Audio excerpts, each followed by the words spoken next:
Naam, karibu sana mwana michezo, tuweze kuzungumza mambo mbalimbali yanayokuwa yakihusiana na michezo na burudani. Dhahiri shahiri, leo ndio leo, asemaye kesho huyo ni muongo. Ni mtanange wa ligi ya mabingwa barani Afrika. Mchezo wa 4 kwa upande wa wekundu wa Msimbazi, Simba Sports Club wawakilishi kutokea katika ardhi ya Tanzania. Mnyama Simba Sports Club hapa anakwenda kutupa karata yake ya 4 katika dimba la Benjamin William Mkapa kunako majira ya saa 10 kamili saa za Afrika Mashariki na Kati. Pengine unatamani haswa kumuona mnyama Simba Lunyas akinguruma kwa mara yake ya kwanza na kufufua matumaini katika dimba la Benjamin William Mkapa hii leo dhidi ya Esperance de Tunisia. Ni miamba ya soka namba 4 na namba 6 kwa ubora barani Afrika wanakutana hii leo. Esperance de Tunisia unawazungumzia ni timu namba 4 kwa ubora barani Afrika, lakini dhahiri shahiri Simba Sports Club kutokea ardhi ya Tanzania, ardhi ya Rais wa Jamhuri ya Muungano wa Tanzania Daktari Samia Suluhu Hassan, wanashika nafasi ya 6 kwa ubora barani Afrika. Leo mnyama kwenda kuanza kufufua matumaini mengine ya michuano ya klabu bingwa barani Afrika. Na hapo unavyomuona mimi niko na ndugu yangu ni mwandishi lakini pia vile vile ni mkongwe, tunakwenda kuzungumza nafasi ya Simba kuelekea kwenye michuano ya kimataifa. Dhahiri unajua leo ni mnyama Simba anakwenda kucheza mchezo wake wa ligi ya mabingwa barani Afrika. Unamuona wapi Simba kufufua matumaini yake hii leo katika uwanja huu wa Benjamin William Mkapa, mahali ambako mkondo wake wa kwanza ulifeli wakaweza kupoteza dhidi ya Petro Atletico de Luanga. Leo mnyama anakwenda kutupa karata yake ya pili katika uwanja huu wa Benjamin William Mkapa. Naiona Simba inayoenda kuwapa furaha mashabiki kwa mara ya kwanza, ukizingatia historia yao, sehemu wanayoenda kucheza, usajili waliofanya, lakini pia nimeona kuna hamasa kubwa ya wachezaji kutaka mchezo. Kwa hiyo sio kitu kigeni kwa Simba Sports Club kufanya hayo maajabu ambayo watu wamekuwa wakiyazoea. Nimeshuhudia hapa nyuma hapa umemtaja nani, Esperance yuko nafasi ya 4, anacheza na mtu ambaye yuko nafasi ya 5 kama sio ya 6, Simba Sports Club.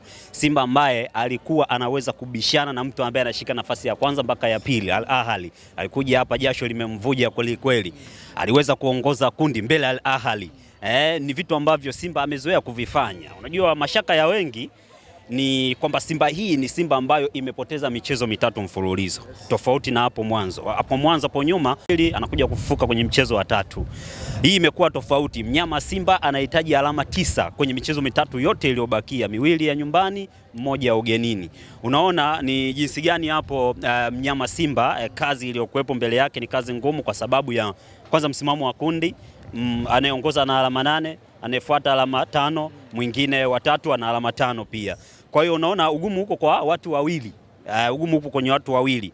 Kwanza Simba Sports Club katika hao wawili, mmoja atakutana naye ugenini ambaye ndio yuko nafasi ya 3. Petro Atletico de Luanga. Anaenda kukutana naye akiwa nyumbani kwao. Mchezo mgumu na kwanza. Mchezo kwa sababu gani? Mnyama Simba atakiwa apate matokeo kwenye michezo 2 kwanza. Akishapata kwenye matokeo kwenye michezo 2, kuna pressure ataiweka baina ya watatu na wa pili, ambaye yeye atakuwa na alama zake zile 5.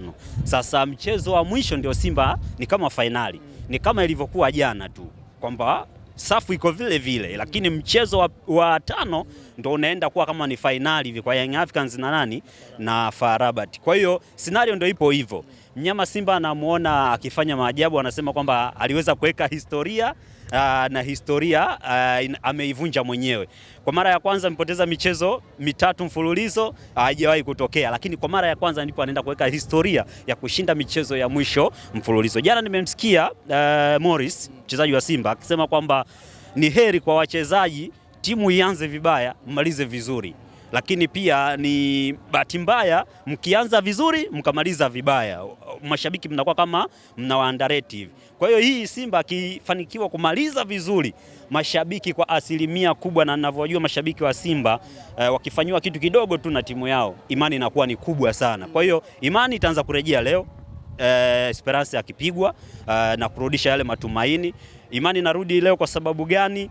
Kwanza mpinzani wao ambaye ni Young Africans ambao wanataniana, jana ametoa sare kwenye mchezo ambao walikuwa wanasema lazima wakashinde. Kwa hiyo morali inaanza hapo kwa mashabiki. Sio kama wananielewa. Kwa hiyo yes, kwa hiyo naona mchezo ambao Simba anakuwa ni kama the favorite kwenye mchezo huu wa leo. Pata nafasi hapa ya kupiga story hapa na Waarabu hao wawili watatu leo, wanasema kwamba tunajipa moyo, lakini tunajua ugumu ambao unapatikana kunako uwanja Benjamin Mkapa. Alipoteza mechi ya kwanza na Petro hapa, lakini mimi naona ile ilikuwa ni fluke. Wachezaji wengi walikuwa ni wageni, mabadilisho ya makocha na nini, lakini maajabu na mashabiki watafurahi. Anamuona Simba kwenda kufanya maajabu na Simba Sports Club watafurahi. Mimi niko hapa kwa ajili ya kukuletea matangazo mbalimbali mubashara atakayokuwa yakiruka hapa. Cha kufanya unabidi ufanye tu kusubscribe na ili uwe wa kwanza kupata taarifa mbalimbali zinazokuwa zikihusiana na michezo na burudani. Chao.